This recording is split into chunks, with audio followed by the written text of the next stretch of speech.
Bismillahirrahmanirrahim. Alhamdulillahirabbil alamin. Wassalatu wassalamu ala Rasulillah wa ala alihi wa sahbihi wa man wala. Amma ba'd.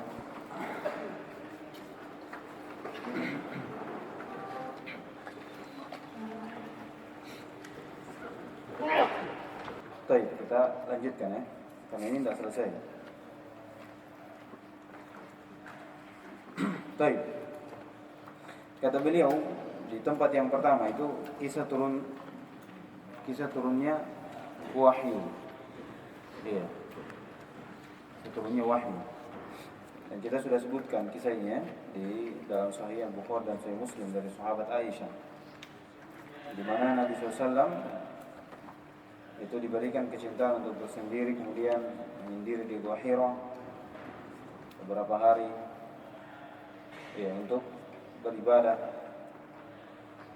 Kemudian setelah itu dikenal dengan tahannus ya, dalam hadis itu tahannus ditafsirkan itu ta'abbud.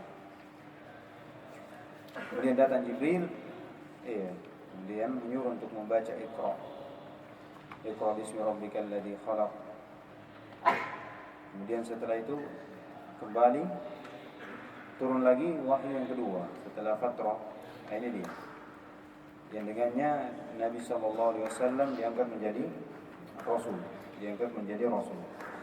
Dan turunnya ayat ini, kita sudah tafsirkan ya. Tatkala Nabi SAW diselimuti, kemudian turun ayat, Ya ayyuhal muddatsir, qum fa'anzir.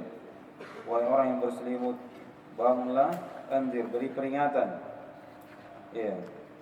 kepada kesyirikan. Beri peringatan kepada kesyirikan. Ini dakwah. Ya. Di sini menunjukkan wajibnya dakwah kepada tauhid. Ya. Wa rabbaka fakabbir, dan Rabbmu agungkanlah dari apa yang dikatakan oleh penyembah-penyembah berhala. Agungkan, besarkan. Wa siyabaka fatahhir, kemudian tafsirannya banyak ya. Iya. Sucikan dirimu dari dosa, dari maksiat, dari kesyirikan. Sucikan amalanmu dari kesyirikan, ikhlaskan. Warrujaz fahjur, dan rujaz banyak juga. Kesyirikan, dosa, maksiat, berhala-berhala itu tinggalkan. Wala tamnun tastakthir. Dengan makna yang banyak. Jangan menganggap banyak amalanmu. Atau jangan kamu melemah untuk memperbanyak amalan. Kemudian wali rabbika fasbir. Kemudian kepada Rabbmu lah kamu bersabar. Ini menunjukkan sabar juga adalah ibadah. Karena diperuntukkan hanya untuk Allah Subhanahu wa taala. Yaitu bersabar di atas dakwah, tersebut. Jadi ini sudah kita jelaskan kemarin ya. Kemudian kata beliau, fa idza fahimta. Ini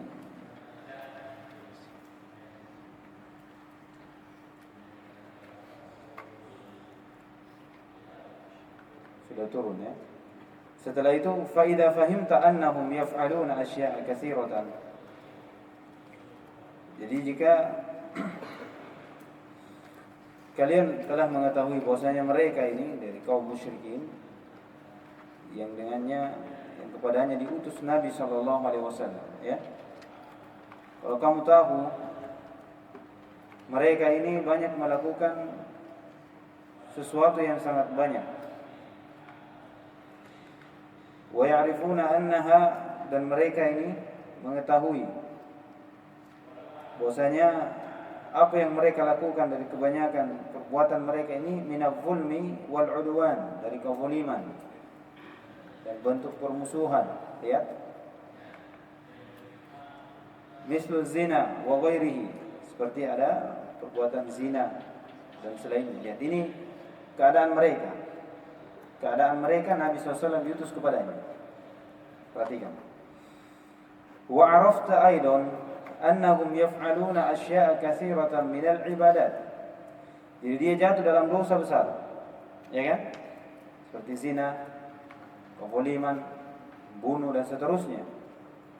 Ini dosa besar, dihitung sebagai dosa besar. Ya.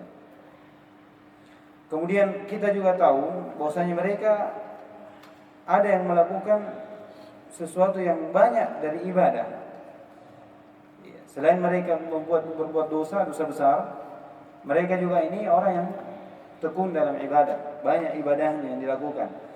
Kata beliau, yataqarrabuna biha ila Allah, dan mereka mendekatkan diri kepada Allah Subhanahu wa taala dengan ibadah tersebut. Perhatikan. Seperti al-hajj wal umrah was sadaqah 'ala al-masakin.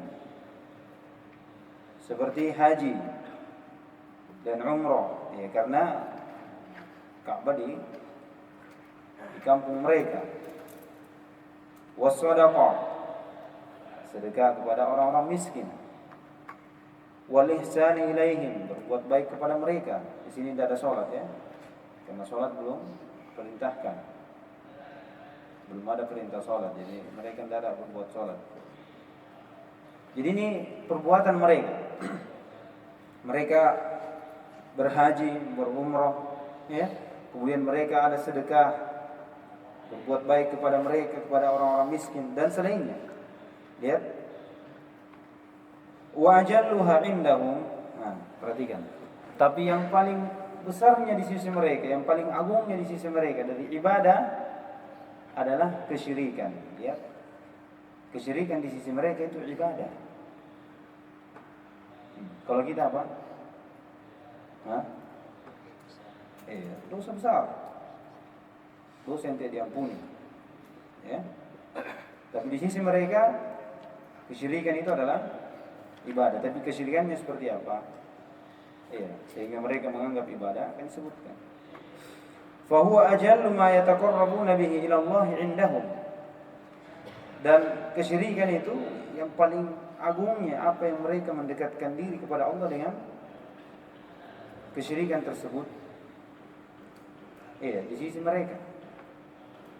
Jadi mereka berhaji, mereka bersedekah, ada ihsan, ya kan? Ini ibadah semua ini. Kemudian mereka juga jatuh dalam dosa besar. Perhatikan. Tapi mereka di sisi mereka ada ibadah yang paling agung, yaitu kesyirikan, yang dijadikan sebagai sesuatu yang paling besar untuk mendekatkan diri kepada Allah di sisi mereka. Kama dzakarallahu anhum annahum qalu, lihat. Sebagaimana Allah sebutkan tentang mereka, bahwasanya mereka mengatakan ma na'buduhum illa liyuqarribuna ila Allahi zulfa. Lihat. Ini kesyirikan dianggap ibadah. Dianggap apa? Ibadah. Ma na'buduhum, lihat. Itu ibadah di sisi mereka. Kami tidak beribadah kepada mereka kecuali dengan maksud untuk mendekatkan kami kepada Allah dengan sedekat-dekat. Iya, ini dianggap mereka sebagai ibadah. Iya, sebagai ibadah. Kalau orang sekarang dianggap sebagai apa? Tawassul. Iya, wasito. Iya. Kalau mereka menamakan alasannya saja, maksudnya. Namanya ibadah, tapi maksudnya ini. Kalau sekarang tidak, itulah. Bukan lagi ibadah, itu ibadahnya dinamakan apa? Bukan maksudnya tawassul, tapi perbuatannya dinamakan apa? Dinamakan tawassul. Bukan maksudnya lagi. Jadi mereka berdoa itu tawassul namanya, bukan ibadah. Tawassul namanya ini. Kenapa kalian mengatakan ini kesyirikan? Ya kan? Jadi nama itu tidak merubah apa? Tidak merubah hakikat. Tidak merubah hakikat. Lihat. Apa lagi? Ini sudah kita jelaskan sebelumnya, toh? Kemudian apa lagi? Kama dzakara Allah anhum annahum qalu ma na'buduhum illa liyuqarribuna ila Allah zulfa.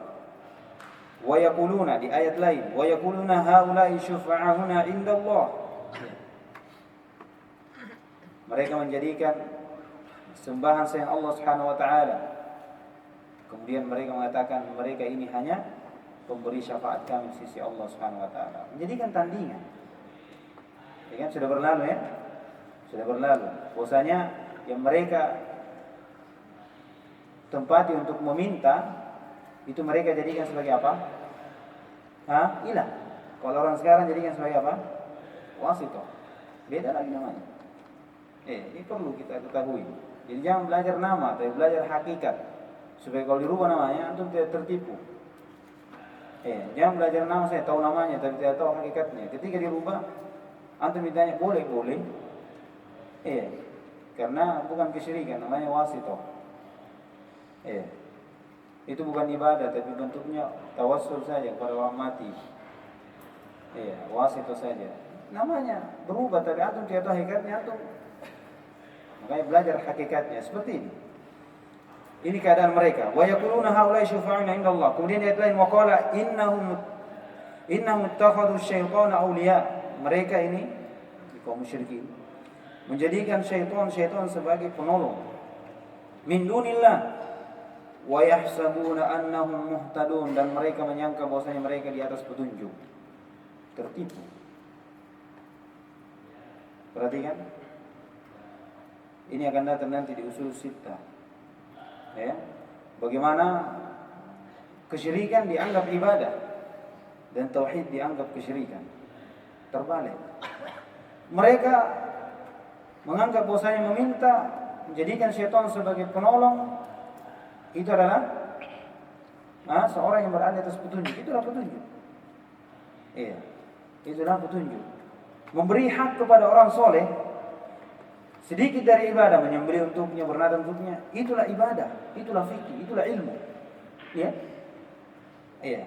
Kalau kita tidak memberi sesuatu untuk orang soleh, maka itu kita suruh adab kepadanya. Itu tidak memuliakan orang soleh.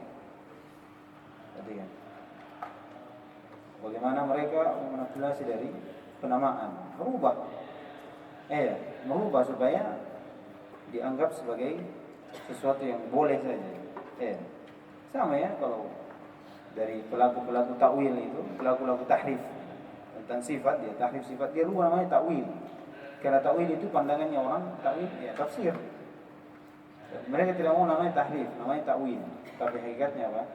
Tahrif. Supaya diterima di masyarakat. Supaya diterima. Lihat. Jadi ibadah yang paling mulia di sisi mereka apa? Syirik. Mereka jadikan ibadah. Mereka anggap itu mereka berada di atas petunjuk. Mereka anggap mereka pemberi syafaat mereka. Kata beliau, fa awwal ma amara bihi, lihat ini kita sudah masuk. Jadi kita sudah tahu keadaannya orang kaum musyrikin Kita sudah tahu keadaan dari kaum musyrikin yang Nabi SAW diutus kepadanya. Mereka ada yang berbuat dosa seperti zina, membunuh dan selainnya. Mereka ada yang berbuat ibadah. Ibadahnya seperti haji, sedekah, berbuat baik kepada orang miskin. Bahkan ada mungkin birrul walidain, baik pada tetangga dan seterusnya dari ibadah-ibadah seperti itu ada. Dan anggapan mereka ada juga ibadah yang paling mulia, itu apa? Meminta syafaat kepada orang mati. Mendekatkan diri kepada Allah melalui orang mati. Jadikan syaitan sebagai penolong. Dengan sangkaan mereka sudah berada di atas petunjuk. Itulah petunjuk. Tak kala Nabi SAW diutus, apa yang Allah SWT perintahkan kepadanya pertama kali. Di sini menunjukkan bagaimana pentingnya tauhid, bagaimana agungnya tauhid. Di sini kita ambil pelajaran. Kita baca ini, di sini kita ambil pelajaran bagaimana agungnya tauhid itu. Dari keadaan kaum musyrikin yang dijumpai oleh Nabi SAW, ada yang mencuri, ada yang berbuat zina. Itu dosa besar atau tidak? Dosa besar. Tapi ketika Nabi SAW diutus, apa dulu? Apa dulu yang Allah SWT perintahkan kepada Nabi? Beri peringatan dulu terhadap kesyirikan. Jangan langsung dakwakan. Ini contoh kita kalau kita mau berdakwah seperti itu. Antum tahu di situ kampung banyak kesyirikan, antum malah berdakwah, jangan minum khamar. Iya. Jangan tinggalkan sholat, bersedekah. Padahal di situ kesyirikan jelas-jelas. Iya. Apa yang antum dakwakan itu? Hah? Makanya hikmah kenapa diakhirkan sholat? Hah? Perintah sholat akan datang nanti. Perintah sholat diakhirkan supaya apa? Mereka perbaiki dulu tauhidnya. Kalau sudah bagus tauhidnya, baru disuruh sholat. Ngapain sholat kalau tidak bagus tauhidnya? Artinya apa? Hah? Sholat la tusamma sholatan illa wa tauhid. Ngapain sholat kalau tidak bagus tauhidnya? Hah? Iya, itu salah satu hikmahnya. Kenapa sholat itu diakhirkan setelah 3 tahun sebelum hijrah Nabi SAW. 10 tahun Nabi SAW berdakwah dengan tauhid. Bagaimana memperbaiki umat supaya berada di atas tauhid. Barulah turun apa? Ibadah-ibadah yang lain. Yang paling agungnya adalah ibadah sholat. Bagaimana agungnya sholat diakhirkan? Iya, bagaimana agungnya sholat? Perintah langsung diambil oleh Allah SWT oleh Nabi SAW dia bilangin. Iya. Langsung dijemput perintah sholat itu. Bagaimana agungnya sholat ini? Pertama kali dihisab pada hari kiamat apa sholat. Tapi bersama keagungannya sholat, ada yang lebih agung lagi. Apa itu? Tauhid. Ini metode kita kalau untuk pelajaran kita. Ini bukan dari tauhid saja. Ini yang paling penting. Tapi bagaimana kita berdakwah juga. Antum pulang kampung. Jangan. Walaupun ada metode ya, bedakan metode. Kalau metode kan ada. Kita masuk dulu. Supaya kita dikenal. Baru setelah itu kita pelan-pelan. Itu beda lagi ceritanya. Tapi kalau sepanjang dia ceramah di situ, itu saya terus. Sholat, puasa, akhlak, birrul walidain. Padahal kesyirikan jelas-jelas. Ada yang menyembelih untuk kuburan, ada yang dan seterusnya. Biarkan saja. Apa alasannya? Indah kalau diceramai bahaya, lari nanti. Sudah. Ya mana kalau lebih bagus torikonya Nabi SAW, torikomu. Nabi SAW tahu ada orang berbuat zina, ada yang membunuh. Apa yang pertama kali perintah? Tauhid. Berarti menunjukkan agungnya apa? Perkara tauhid. Fa awwal ma amarahu Allah bihi. Maka pertama apa yang Allah perintahkan kepada nabinya dengan utusannya dengan kata beliau ilinzaru anhu. Lihat.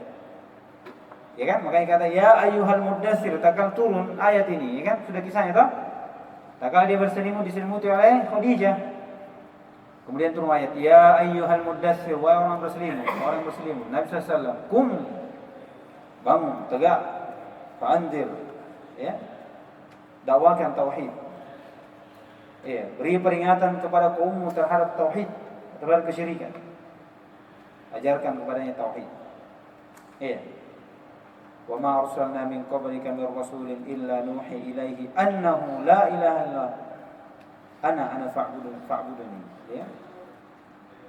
Lihat kata Allah Subhanahu wa taala, tidak ada seorang rasul pun diutus sebelum Nabi SAW pasti sampai Nabi SAW diutus kecuali pasti mendakwakan apa?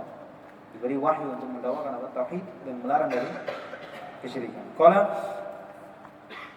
Jadi yang pertama kali diperintah kepada Nabi oleh Allah Subhanahu wa taala adalah memperingati dari kesyirikan. Beri peringatan terhadap kesyirikan, bahaya kesyirikan. Bagaimana pelaku kesyirikan ini kalau meninggal, bagaimana modelnya? Bagaimana keadaannya nanti di akhirat? Kesyirikan itu seperti ini dan seperti itu. Itu karena keadaan mereka ya. Qabla indari 'anil zina wasyariqah wa ghairihima, sebelum memperingati dari zina, mencuri dan selainnya, membunuh. Ini menunjukkan bagaimana besarnya tauhid. Dari sinilah kita ambil ya. Ini perjalanannya, dari sini kita memetik bagaimana kita bisa menilai bagaimana kemuliaan dari pentingnya tauhid melalui perjalanan Nabi SAW diutus. Bisa? Itu pelajarannya. Kemudian kata beliau, wa arafta, dan kita juga tahu, anna minhum man ta'allaqu 'ala al-asnam, ada yang bergantung kepada patung-patung, sudah lewat. Wa minhum man ta'allaqu 'ala al-malaikah, ada yang bergantung kepada malaikat, berdoa kepada malaikat, tawakal pada malaikat. Wa 'ala al-awliya min bani Adam, atau dari wali-wali Allah, para nabi, orang-orang soleh, ya. Wa yaquluna, dan mereka mengatakan, ma nuridu minhum illa syafa'atahum, kami tidak menginginkan dari mereka kecuali syafaat mereka saja.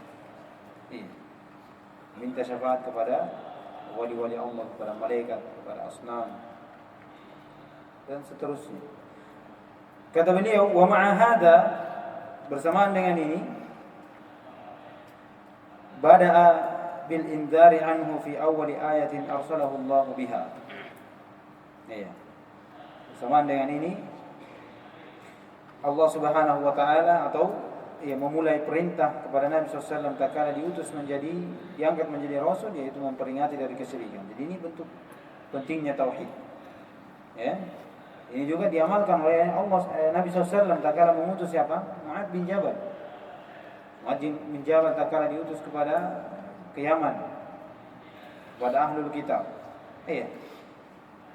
Awwalu ma tad'uuhum ilaihi syahadatu an la ilaha illallah. Ya. Yang pertama kali kamu dakwakan wahai Mu'adz, agar mereka masuk ke dalam Islam. Fa inhum ata'uka lidzalik fa'alimhum anna Allah iftara 'alaihim 5 salawat. Baru setelah itu salat. Kenapa seperti itu? Karena percuma dibangun ibadah-ibadah kalau tidak ada tauhid, tidak ada tauhid.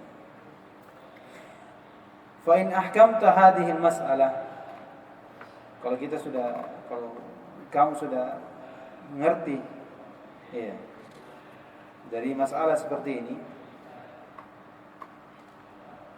bagaimana Nabi SAW memulai dengan dakwanya dengan tauhid, sebelum perkara-perkara yang lain.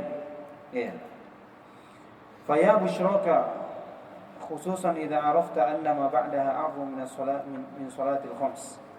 Maka kebahagiaan untukmu, kegembiraan untukmu terkhusus jika kamu tahu bahwasanya apa yang setelah ini tidak ada yang lebih agung daripada salat 5 waktu. Apa maksudnya ini? Salat 5 waktu, kata beliau, walam tufrad illa fi lailatul Isra sanata 10 ba'da hisar asy-Syi'b wa maut Abi Thalib wa ba'da hijratil Habasyah bi sanatayn. Iya. Ini diperhatikan baik-baik. Jadi kalau kita sudah tahu ini, permasalahan seperti ini, kita sudah mengerti, maka bergembiralah, kebahagiaan untukmu terkhusus apabila kau tahu bahwasanya apa yang datang setelah perintah tauhid itu apa? Perintah salat, yang tidak ada perintah yang lebih agung setelah tauhid daripada perintah salat. Iya, ini diantara hikmahnya. Bagaimana? Kata beliau, walam tufrad, dan tidak diwajibkan salat 5 waktu itu kecuali fi lailatul Isra sanat 10, di tahun ke-10 setelah Nabi SAW diangkat menjadi rasul. Jadi berapa tahun Nabi SAW berdakwah tauhid? 10 tahun. Iya, bagaimana Nabi SAW ingin menyebarkan tauhid dulu, karena ini pondasi dari ibadah. Iya. Bagaimana pentingnya sholat, bagaimana agungnya sholat, diakhirkan kewajibannya 10 tahun. Iya, bagaimana agungnya sholat. Awwalu ma yuhasabu al-'abdu yawmal qiyamati, atau awwalu ma tuhasabu yawmal qiyamati 'ala al-'abdi as-shalah. Iya. Pertama kali dihisab terhadap anak cucu Adam. Iya, seorang hamba pada hari kiamat adalah sholatnya. Lihat bagaimana agungnya sholat. Dari keagungannya lagi, perintah yang langsung diambil oleh Nabi SAW ke langit. Tapi bersamaan dengan itu diakhirkan. Nah, ini menunjukkan bagaimana pentingnya apa? Tauhid. Pentingnya tauhid. Kemudian sanata ashrin, ini di Lailatul Isra itu di tahun ke-10. Ini sebagian ucapan ya. Dan ini yang mungkin dipilih oleh musannif sendiri. Ya, banyak ada yang mengatakan sebelum 6 bulan sebelum hijrah. Ya. Banyak ucapan. Ya, tapi sepakat bahwasanya salat diperintah itu sebelum hijrah dan setelah matinya Khadijah. Ummul Mukminin Khadijah radhiyallahu ta'ala anha. Ya. Jadi salat diperintah itu sebelum hijrah ke Madinah. Sebelum hijrah ke Madinah dan setelah meninggalnya Ummul Mukminin Khadijah radhiyallahu ta'ala anha. Ya. Tapi kenapa disebutkan di sini? Ini hikmah tadi yang kita sebutkan. Bagaimana pentingnya tauhid sampai-sampai salat diakhirkan supaya tersebar dulu dakwah tauhid. Tersebar dulu dakwah tauhid. Menjadi maksud diutusnya Rasul, maksud diturunkannya Al-Quran, maksud diciptakannya manusia. Yang menyelamatkan seorang hamba dunia dan di akhirat, menjadi sebab terbesar seorang hamba masuk ke dalam surga. Itulah tauhid. Itulah tauhid. Qala ba'da hisar Syi'b wa mauti Abi Thalib. Lihat bagaimana pentingnya tauhid ini, bagaimana dakwah yang diajarkan dilakukan oleh Nabi SAW itu tidak semulus. Tidak mulus. Artinya banyak rintangan-rintangan. Nah, di sini setelah apa? Setelah perintah sholat itu, setelah Nabi SAW dibaikot, para sahabatnya dibaikot oleh kaum musyrikin. Tidak ada muamalah.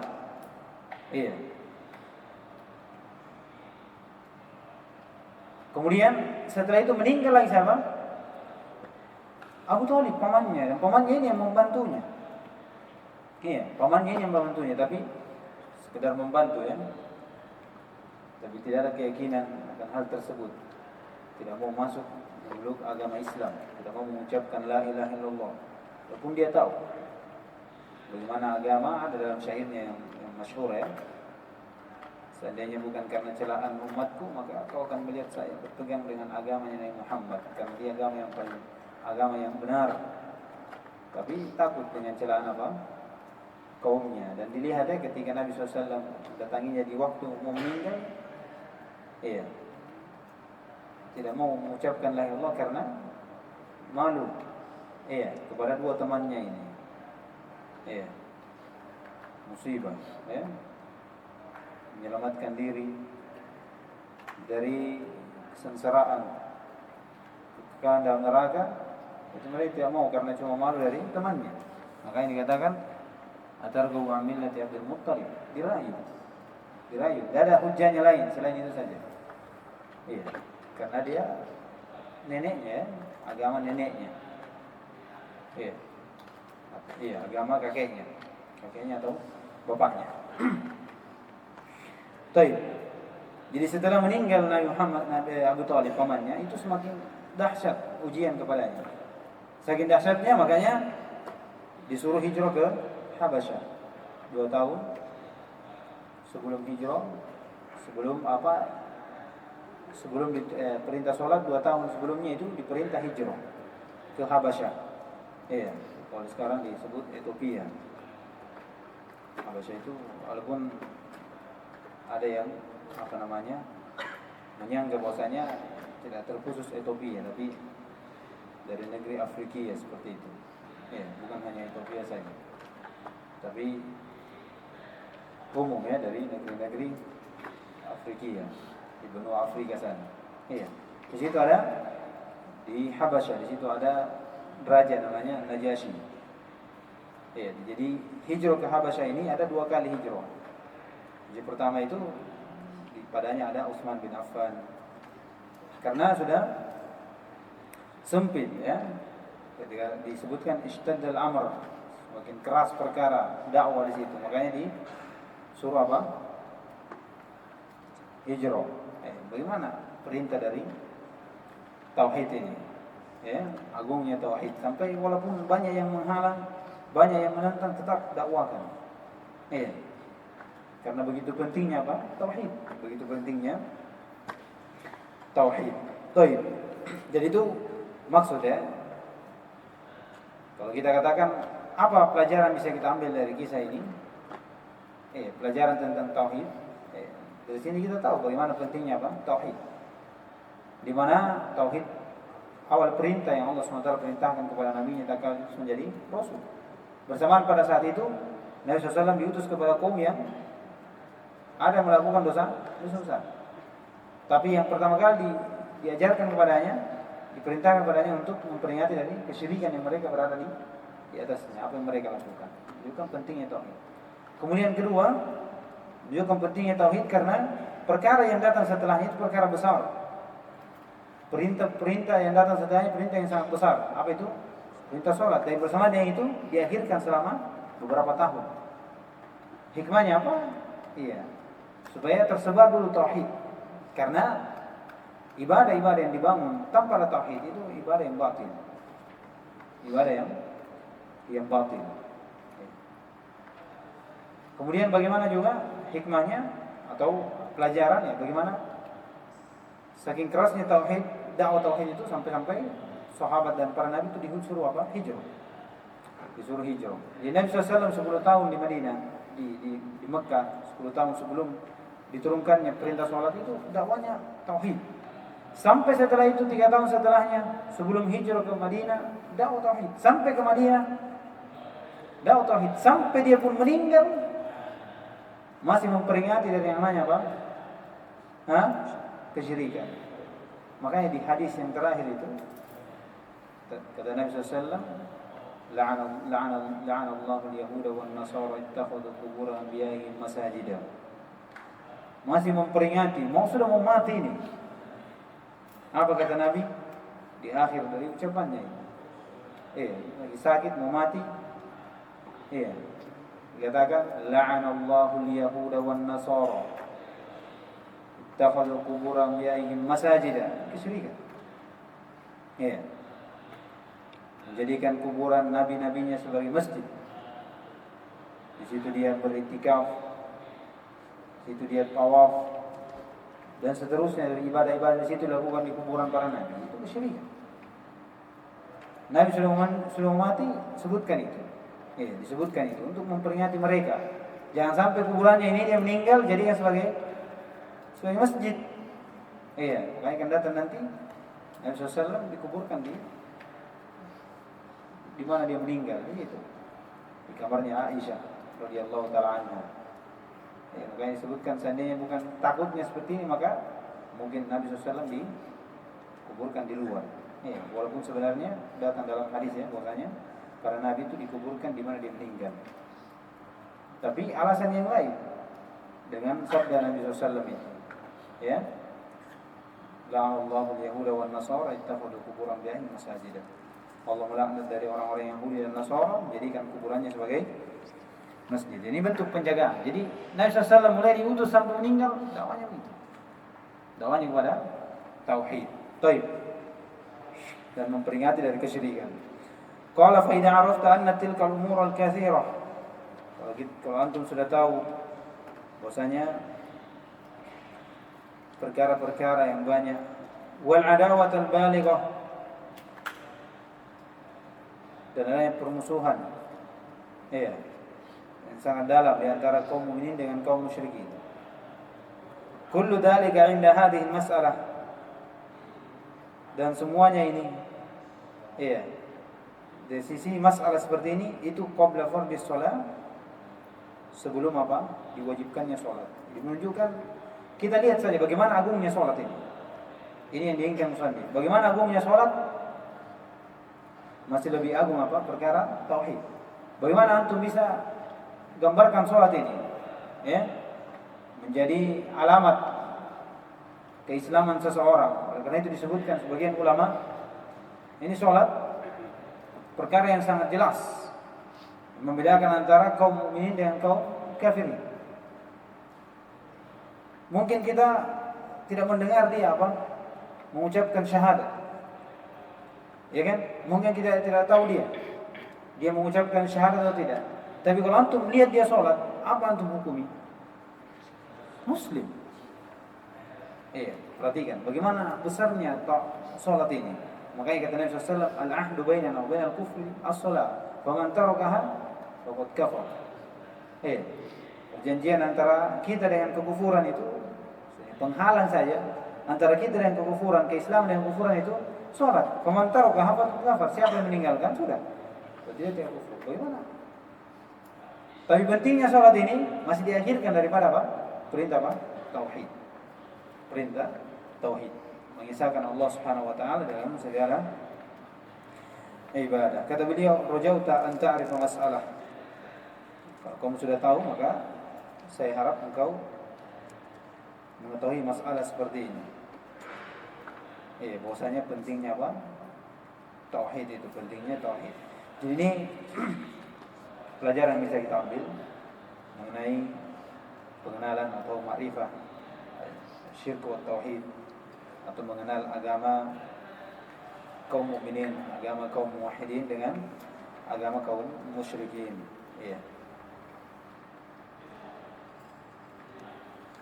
Jadi saya kira cukup dulu insyaallah. Nanti tempat yang kedua insyaallah kita ambil di pertemuan berikutnya.